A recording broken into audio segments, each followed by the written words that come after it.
بحبنا للدعوة لله رب العالمين تطيب. السلام علیکم ورحمۃ اللہ وبرکاتہ. الحمد للہ رب العالمین والصلاة والسلام علی اشرف الانبیاء والمرسلین نبینا محمد وعلى آلہ وصحبہ اجمعین ومن تبعہم بإحسان الی یوم الدین. محترم ناظرین، پریہ درشک، آج کے اس ایپیسوڈ میں ہم پرانے زمانے کے ایک راجا کے بارے میں چرچا کریں گے جس نے لوگوں کو اپنی عبادت کا حکم دے رکھا تھا. لوگوں کو اس نے یہ آدیش دے رکھا تھا کہ لوگ اس کی پوجا کریں، اور اس کے لیے اس نے ایک جادوگر جو کہ کاہن اور جوتیشی بھی تھا اس کی مدد لے رکھی تھی.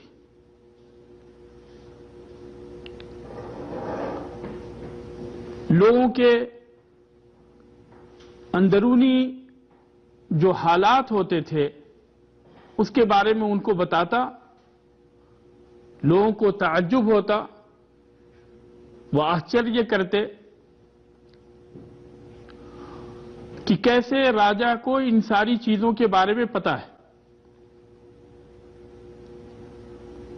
اور پھر وہ اس کی عبادت کے لیے مجبور ہو جاتے. جب یہ جادوگر جوتیشی جب بوڑھا ہوا تو اس نے اس راجا سے، بادشاہ سے کہا کہ آپ مجھے ایک بچہ دو جسے میں جادو کی یہ ساری کی ساری باتیں سکھا دوں. آخر اس سے اس جادوگر کو کیا فائدہ ہوتا کہ بادشاہ لوگوں کو اپنا غلام بنا کر، اپنا داس بنا کر ان سے اپنی عبادت کراتا. اس سے تو جادوگر کو کچھ فائدہ ہونے والا نہیں تھا. لیکن جادوگر کے دل کے اندر جو برائی اور گمراہی بیٹھی ہوئی تھی اور شیطان کا جو وہ غلام اور داس ہو چکا تھا، اس لیے وہ چاہتا تھا کہ اس کی موت کے بعد بھی لوگ اسی طرح سے اسی بادشاہ، اسی راجا کی عبادت کریں. بادشاہ نے ایک لڑکے کو چنا جو کہ بہت ہی زیادہ ذہین، بہت ہی زیادہ عقل مند اور بہت ہی زیادہ چالاک تھا. اور اس سے یہ بھی پتہ چلتا ہے کہ ہمیں بچوں کا خصوصی خیال رکھنا چاہیے، ان کے اوپر دھیان دینا چاہیے. نبی کریم صلی اللہ علیہ وسلم نے بھی بچوں کے ساتھ یہی کیا. علی رضی اللہ تعالی عنہ سب سے پہلے اسلام لانے والے ہیں. عبداللہ ابن عباس رضی اللہ تعالی عنہما جو کہ حبر الامہ ہیں، ترجمان القرآن، قرآن کے مفسر ہیں. اور دوسرے بھی بچے جو تھے، عبداللہ ابن عمر، عبداللہ ابن عمر، عبداللہ ابن زبیر، انس ابن مالک، ان سارے بچوں کا نبی کریم صلی اللہ علیہ وسلم کافی دھیان رکھا کرتے تھے. تو بادشاہ نے ایک عقل مند چالاک بچے کو اختیار کیا، اور اختیار کرنے کے بعد میں بادشاہ اس سے جادوگر کے پاس بھیج دیا.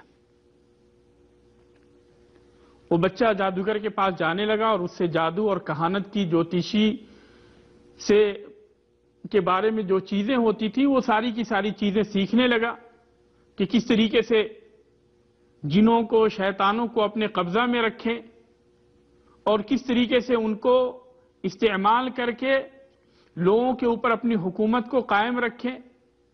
یہ ساری کی ساری چیزیں وہ جادوگر سے سیکھنے لگا. بادشاہ اور راجا راجا اور جادوگر کے بیچ میں ایک راہب بھی تھا جو صرف اللہ تبارک و تعالیٰ کی عبادت کرتا تھا. باقی سارے کے سارے لوگ اس بادشاہ کی عبادت کرتے تھے, اس کو پوجتے تھے, لیکن وہ راہب اکیلے اللہ تبارک و تعالیٰ کی عبادت کیا کرتا تھا.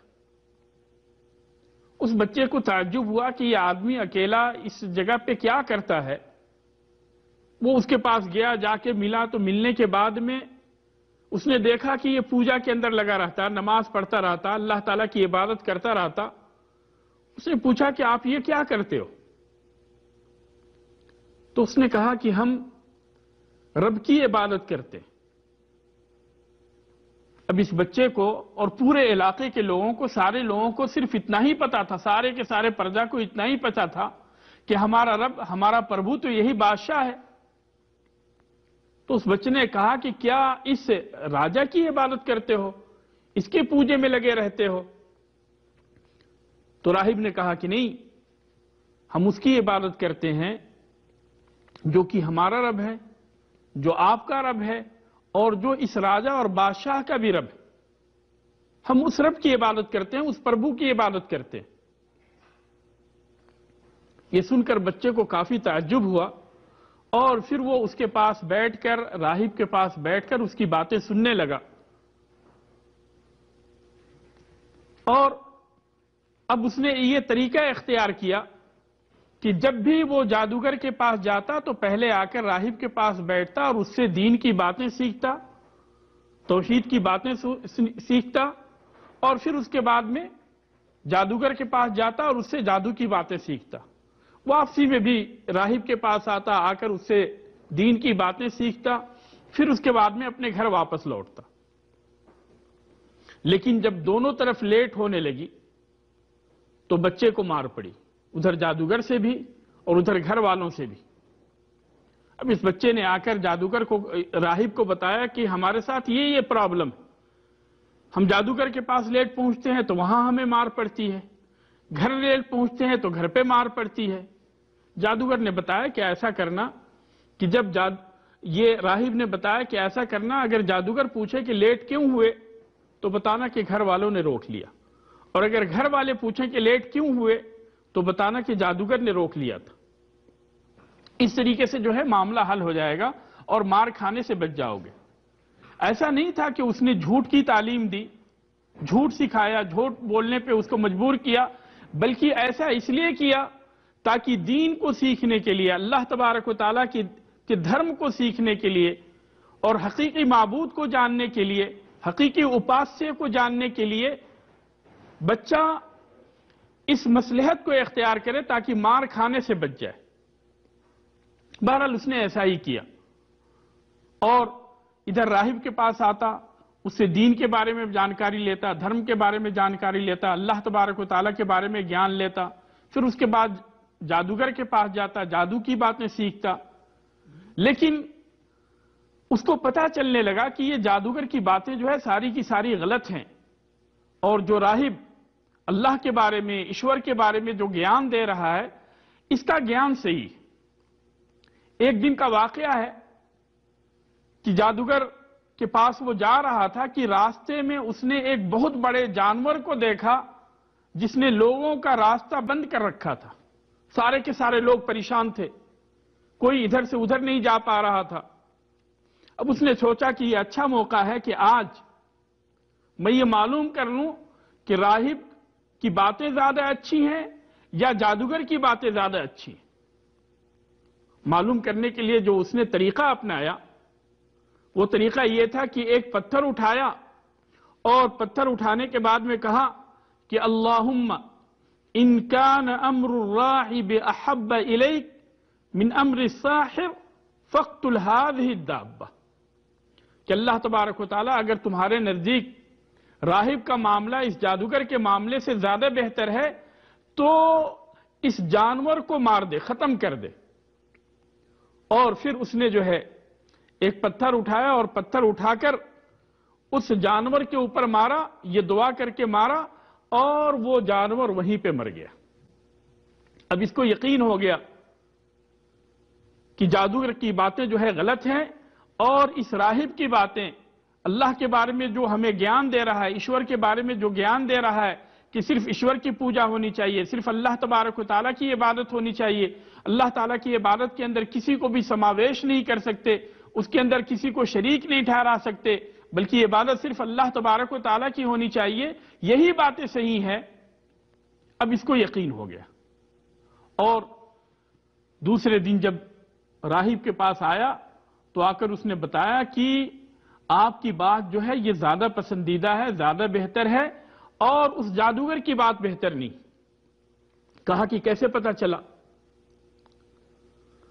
تو اس نے اپنا پورا واقعہ بتایا کہ میں نے ایسا ایسا کیا، اللہ تبارک و تعالیٰ سے میں نے دعا کی، اللہ تبارک و تعالیٰ سے پرارتھنا کی، اور اس جانور کو میں نے پتھر سے مارا، اور اللہ تبارک و تعالیٰ سے یہ دعا کیا تھا کہ اگر راہب کی بات بہتر ہے تو اس جانور کو ختم کر دے، اور ایسا ہی ہوا، اللہ تبارک و تعالیٰ نے میری دعا قبول کر لی۔ جب راہب نے اس بچے سے یہ بات سنی تو کہا کہ یا بنی انت اليوم افضل منی، آج تم مجھ سے زیادہ بہتر ہو۔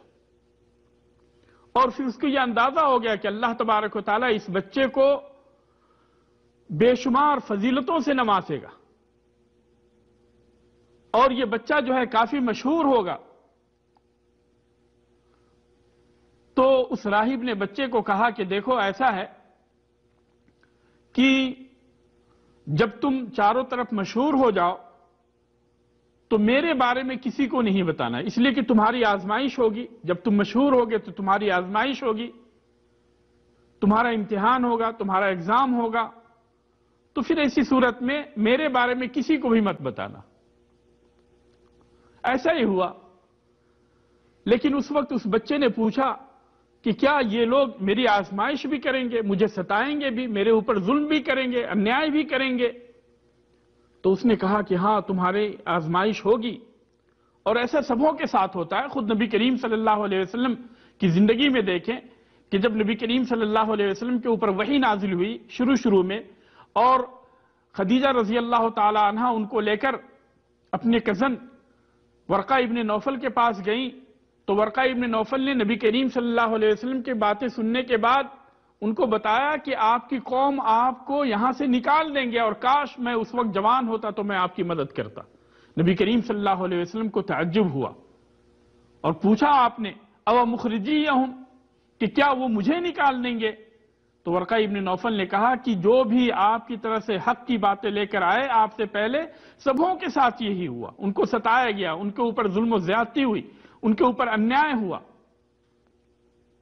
تو اسی طریقے سے اس بچے کو بھی راہب نے بتایا کہ تمہارے ساتھ بھی اس طرح کی چیزیں ہوں گی، اور تم بھی آزمائے جاؤ گے، تو اس وقت میرے بارے میں کسی کو مت بتانا۔ وقت گزرتا گیا، اللہ تبارک و تعالیٰ نے اس بچے کو بہت ساری کرامتیں عطا کی۔ ان میں سے ایک کرامت یہ تھی کہ وہ جو لوگ اندھے ہوتے تھے، مادرزاد اندھے ہوتے تھے، ابرس اور اکمہ، برس کی بیماری والے جو لوگ ہوتے تھے، اللہ تبارک و تعالیٰ سے دعا کرتا اور وہ سارے کے سارے لوگ ٹھیک ہو جاتے تھے۔ لیکن اس کی ایک شرط تھی کہ پہلے اللہ تبارک و تعالیٰ پر ایمان لاؤ، اگر اللہ تبارک و تعالیٰ پر ایمان لاؤ گے تو میں تمہارے لیے دعا کروں گا، اور اللہ تبارک و تعالیٰ تمہیں شفا دے گا، اللہ تبارک و تعالیٰ تمہیں ٹھیک کر دے گا۔ ایسا ہی ہوتا رہا۔ ایک دن کا واقعہ ہے کہ بادشاہ کے پاس ایک وزیر رہتا تھا، اور وہ بھی جو ہے مادرزاد اندھا تھا۔ اس کو اس بچے کے بارے میں پتا چلا کہ یہ بچہ جب لوگوں کا علاج کرتا ہے تو لوگ ٹھیک ٹھاک ہو جاتے ہیں۔ اس نے اس بچے سے کہا کہ تمہارے لیے یہ ساری کی ساری چیزیں یہ تمہارے لیے، بہت ساری چیزیں لے کر اس کے لیے تحفے کے لیے میں لے کر آیا تھا، ہدیے میں لے کر آیا تھا، گفٹ اس نے دی، اور کہا کہ یہ ساری کی ساری چیزیں تمہارے لیے ہے، بس تم میری آنکھ کی روشنی لوٹا دو۔ اس بچے نے کہا کہ آنکھ کی روشنی لوٹانا یہ میرا کام نہیں ہے، آنکھ کی روشنی لوٹانے والا اللہ تبارک و تعالیٰ ہے، اور میں تمہارے لیے دعا کروں گا، لیکن شرط یہ ہے کہ تم اللہ تبارک و تعالیٰ پر ایمان لے آؤ۔ وہ وزیر اللہ تبارک و تعالیٰ پر ایمان لایا، اس بچے نے اس کے لیے دعا کی اور اس کی آنکھ کی روشنی لوٹ آئی۔ اب جب یہ ہوا تو بادشاہ کے پاس جب وہ آیا تو بادشاہ اس سے پوچھتا ہے کہ یہ کیسے ہوا؟ اس نے کہا کہ میرے رب نے میری آنکھ کی روشنی لوٹا دی۔ بادشاہ کو تعجب ہوا، کہتا ہے کہ کیا میرے علاوہ بھی تمہارا کوئی رب ہے؟ کہا کہ ہاں، جو میرا رب ہے اور تمہارا رب ہے، جو آسمان کے اوپر ہے، جس کی عبادت ہونی چاہیے، جس کی پوجا ہونی چاہیے، وہ ہم سب کا رب ہے۔ اب بادشاہ کو جلال آ گیا، غصہ ہو گیا اور کہا کہ اس وقت تک تمہیں عذاب دیا جاتا رہے گا جب تک کہ تم اس کا انکار نہ کر دو۔ میرے علاوہ جس کو تم اپنا رب مانتے ہو، پربھو مانتے ہو، ایشور مانتے ہو، جب تک کہ تم اس کا انکار نہ کر دو، تمہارے اوپر اسی طریقے سے ظلم و زیادتی ہوتی رہے گی۔ لیکن اس نے انکار کرنے سے منع کر دیا، کہا کہ نہیں، وہی ہمارا رب ہے۔ اب اس کو مارا جاتا رہا اور پوچھا گیا کہ کون ہے جو تمہیں یعنی اس رب کے بارے میں بتایا؟ اس نے شروع میں انکار کیا، لیکن اتنا مارا گیا کہ آخر میں وہ بتا دیتا ہے کہ اس بچے نے بتایا۔ اب بچے کو لایا گیا اور بچے سے جو ہے راجہ پوچھتا ہے، بادشاہ پوچھتا ہے کہ بچے، اب تو آپ اتنا زیادہ جادو جان گئے ہو، اتنا زیادہ کہانت جان گئے ہو کہ آپ جو ہے اندھوں کو روشنی لوٹا دیتے، اور برس کے جو بیمار لوگ ہوتے ہیں یا دوسری بیماری سے جو لوگ پربھاوت ہوتے ہیں ان کو بھی آپ شفا دے دیتے ہو۔ تو اس نے کہا کہ نہیں، میں نہیں شفا دیتا، میں ان کو اچھا نہیں کرتا، بلکہ اچھا کرنے والا، شفا دینے والا اللہ تبارک و تعالیٰ ہے، ایشور ہے، وہی ہے جو کہ ہم سب کو شفا دیتا ہے۔ اب بادشاہ کو جلال آ گیا، غصہ آ گیا، کہا کہ کیا میرے علاوہ بھی کوئی رب ہے؟ اس نے کہا کہ ہاں، جو میرا رب ہے اور آپ کا رب ہے، اللہ ہے، جو کہ آسمان پہ ہے، عرش کے اوپر ہے، ساتویں آسمان کے اوپر، عرش کے اوپر ہے، اپنے سنگھاسن پہ ہے، وہ ہے جو کہ میرا رب ہے اور آپ کا بھی رب۔ اب جو ہے بادشاہ نے حکم دیا کہ اس بچے کو مارا جائے، پیٹا جائے، یہاں تک کہ یہ بتائے کہ یہ چیز اس کے اندر کہاں سے آئی۔ بچہ جو ہے انکار کرتا رہا، یہاں تک کہ اتنا اس کو مارا گیا کہ اس نے اخیر میں بتایا کہ فلاں راہب کے ذریعے سے ہم نے یہ چیز حاصل کی۔ اب اس راہب کو لایا گیا اور راہب کو کہا گیا، اس سے پوچھا گیا، کہا گیا، اس کو مجبور کیا گیا کہ تم اللہ کا انکار کرو، لیکن راہب اس کا ایمان پکا تھا، ایمان مضبوط تھا، اور دنیا کی سزا سے وہ کیا ڈرنے والا تھا؟ اس کو تو یہ معلوم تھا کہ اگر دنیا کے اندر یہ ہمارے اوپر ظلم و زیادتی بھی کرتا ہے تو بھی اللہ تبارک و تعالیٰ کے ہاں ہمیں اس کا بہتر صلہ ملنے والا ہے، اللہ تبارک و تعالیٰ کے ہاں ہمارے لیے جنت ہے۔ اور وہ اس کی ظلم و زیادتی کو برداشت کرتا رہا، یہاں تک کہ اس بادشاہ نے آری منگوائی اور آری اس کے سر کے اوپر رکھ کے اس کو 2 ٹکڑے کر دیے، لیکن پھر بھی جو ہے وہ اللہ تبارک و تعالیٰ کے انکار نہیں کیا۔ پھر وزیر کو بلایا گیا، وزیر کے بھی 2 ٹکڑے ہو گئے، لیکن انہوں نے بھی اللہ تبارک و تعالیٰ کا انکار نہیں کیا۔ پھر بادشاہ نے کہا کہ اس بچے کو لے کر جاؤ اور پہاڑی کے اوپر سے پھینک دو۔ کچھ لوگ لے کر گئے اس کو، اور پہاڑی کے اوپر جب لے کر گئے اور پھینکنا چاہے تو اس نے اللہ تبارک و تعالیٰ سے دعا کی، اللہم اکفنیہم بما شئت، کہ اللہ تبارک و تعالیٰ جس طرح سے تو چاہے مجھے ان سے بچا لے۔ چنانچہ پہاڑ کے اوپر زلزلہ آیا، پہاڑ تھرتھرانے لگا، وہ سارے کے سارے لوگ ہلاک و برباد ہو گئے، اور وہ بچہ واپس بادشاہ کے پاس آ گیا۔ پھر کچھ لوگوں کے ساتھ اس کو سمندر کے اندر لے جانے کا حکم دیا بادشاہ نے، اور کچھ لوگ لے کر اسے کشتی کے اوپر سوار ہوئے، اور بیچ سمندر میں جب پہنچے تو ان لوگوں نے کہا کہ اللہ تبارک و تعالیٰ کے انکار کرو۔ بچے نے اللہ تبارک و تعالیٰ کے انکار کرنے سے منع کر دیا، اور پھر دعا کی، اور دعا کرنے کے بعد میں کشتی الٹ گئی، وہ سارے کے سارے لوگ مر گئے، اور وہ پھر واپس بادشاہ کے پاس آ گیا۔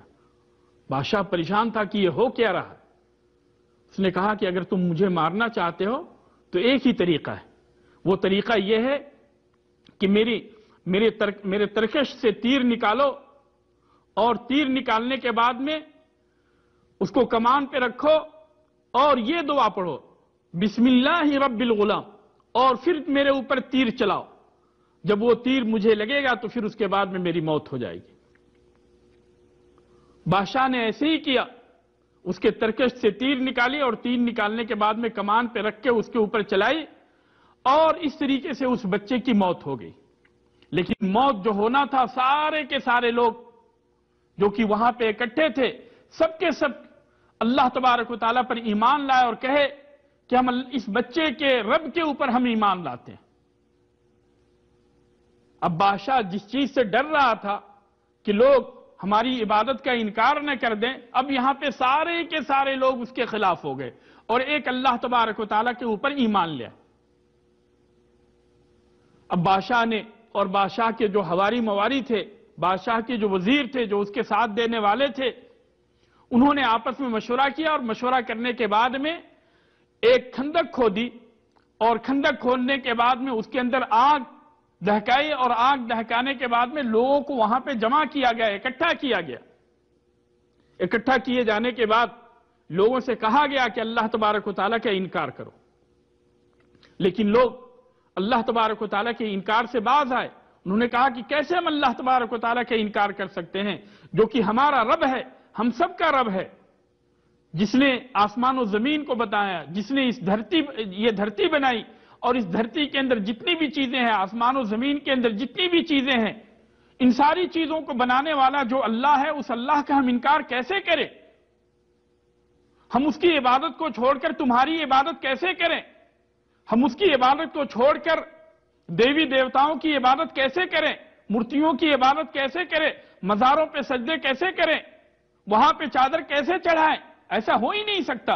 ہمارا رب تو ایک ہے، ہمارا اللہ تو ایک ہے، ہم اس رب کے اوپر ایمان رکھتے ہیں، ہم اس ایشور کے اوپر ایمان رکھتے ہیں، ہمارا یقین اس اللہ تبارک و تعالیٰ کے اوپر ہے، اس ایشور کے اوپر ہے جس نے اس آسمان و زمین کو بنایا۔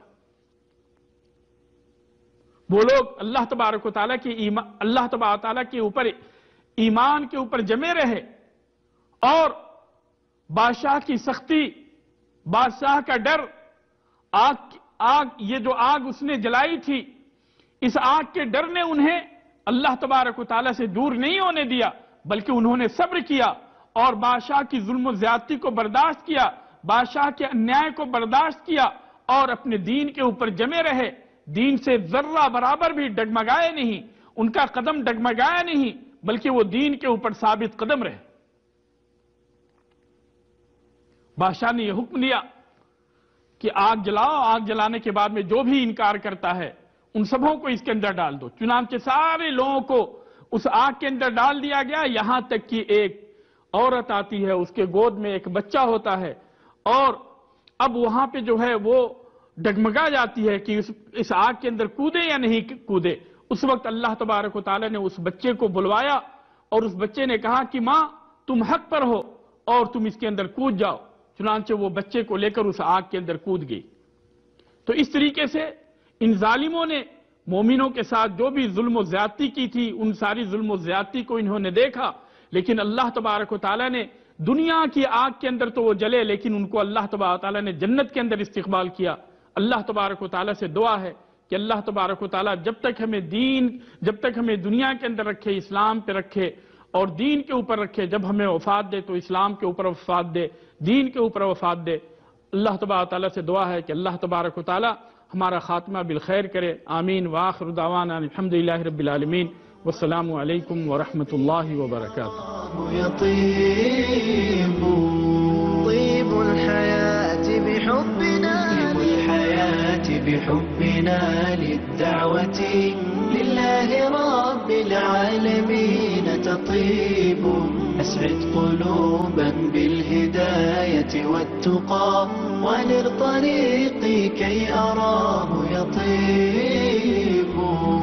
طيب الحياة بحبنا للدعوة لله رب العالمين تطيب، أسعد قلوبا بالهداية والتقى، وأنر طريقي كي أراه يطيب، وأنر طريقي كي أراه يطيب.